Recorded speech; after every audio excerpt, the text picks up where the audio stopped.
Assalamualaikum warahmatullahi wabarakatuh. Waalaikumsalam warahmatullahi wabarakatuh. Apa kabarnya hari ini? Baik. Ada yang tidak masuk? Masuk semuanya. Alhamdulillah masuk semuanya. Sebelum memasuki materi kita pada hari ini, ada baiknya kita berdoa terlebih dahulu. Silakan pimpin doanya. Sebelum memulai pelajaran, marilah kita berdoa bersama-sama. Doa dimulai. Doa selesai. Baiklah, Ibu akan bertanya kepada kalian, apa yang kalian ketahui tentang fenomena keracunan makanan? Lalu, apa menyebabkan fenomena keracunan makanan itu bisa terjadi? Tidak. Ada yang bisa jelaskan? Tidak. Baiklah, jadi keracunan makanan adalah gangguan pencernaan yang umum terjadi di lingkungan kita. Lalu, gejala keracunan makanan ini dapat mulai Anda rasakan ketika kalian mengonsumsi makanan tersebut. Lalu keracunan makanan umumnya menyebabkan kita mual, muntah, sakit perut, diare, hingga demam. Keracunan makanan adalah penyakit bawaan makanan yang terinfeksi bakteri, virus, parasit yang menyerang sistem pencernaan. Lalu penyebab dari keracunan makanan ini yaitu disebabkan oleh bakteri patogen yang mampu menyebabkan sakit pada manusia. Karena bakteri patogen mengandung toksin atau racun sehingga dapat menyebabkan keracunan makanan pada manusia. Karena penyakit ini dapat menyebabkan penyakit yang membuat rusaknya organ tubuh. Ada yang sudah paham atau ada yang belum paham? Tidak paham. Nah, baiklah. Jadi tujuan pembelajaran kita pada hari ini yaitu siswa dapat mengidentifikasi struktur, cara hidup, reproduksi, dan peran bakteri dalam kehidupan, serta ciri-ciri bakteri dan peran bakteri dalam kehidupan.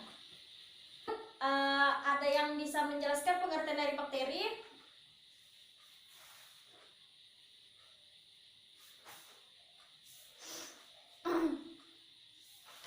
Tidak, Bu. Baiklah, jadi pengertian bakteri adalah sebuah kelompok besar terhadap organisme hidup. Mereka sangat kecil atau mikroskopis, dan sebagian besar uniseluler dengan struktur sel yang relatif sederhana, tanpa inti sel, organel, atau sitoskeleton lain, seperti kloroplas dan mitokondria. Selanjutnya, ada yang bisa menyebutkan ciri-ciri umum bakteri? Bu. Ya, silakan. Ciri-ciri bakteri yang pertama, habitat tersebar luas di tanah, air, udara, dan pada tubuh organisme lain. 2. Bersifat uniseluler dan hidup secara sendiri-sendiri atau soliter maupun berkelompok atau koloni. 3. Umumnya bersifat heterotrof karena tidak berklorofil, tetapi ada juga yang bersifat fotoautotrof dan kemoautotrof.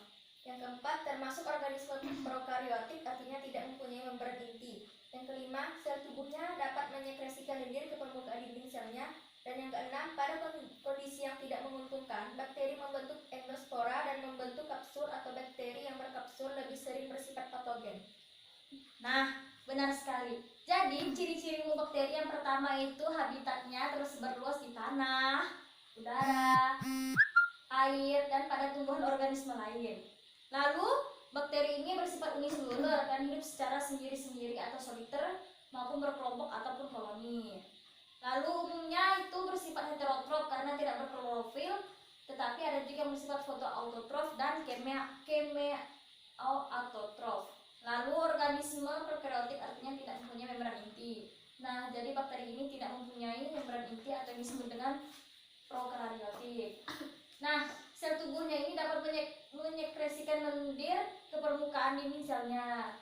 Lalu pada kondisi yang tidak menguntungkan, bakteri membentuk endospora yang membentuk kapsul atau bakteri yang berkapsul lebih sering bersifat patogen.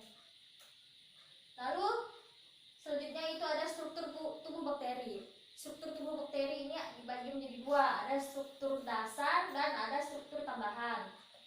Yang pertama yaitu ada struktur dasar, yaitu ada dinding sel, membran plasma, sitoplasma, ribosom, DNA, dan granula.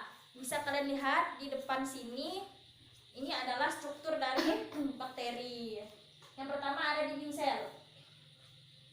Dinding sel ini berfungsi sebagai pelindung dan memberi bentuk bakteri. Lalu yang kedua ada membran plasma. Ini adalah membran plasma. Jadi membran plasma ini berfungsi sebagai pengatur zat antara sel dan lingkungannya. Lalu membran plasma ini tersusun dari lapisan fosfolipid dan protein. Selanjutnya ada sitoplasma. Lalu, ini adalah gambar sitoplasma. Sitoplasma ini tersusun dari 80% air, protein, asam nukleat, lemak, karbohidrat, ion organik, dan kromatofora. Lalu selanjutnya ada ribosom. Yang ini adalah namanya ribosom. Lalu ribosom ini tersusun dari RNA dan protein. Ribosom berfungsi sebagai sintesis protein. Lalu selanjutnya ada DNA yang merupakan materi pembawa informasi genetik. Lalu DNA bakteri berfungsi dalam pengatur proses-proses yang terjadi dalam sel bakteri. Lalu granula. Ini adalah granula. Granula ini berfungsi sebagai tempat penyimpanan cadangan makanan yang dibutuhkannya. Nah, selanjutnya itu ada struktur lanjutan. Struktur lanjutan ini terdiri dari kapsul, flagela, pilus, embria, klorosom, vakuola, dan endospora.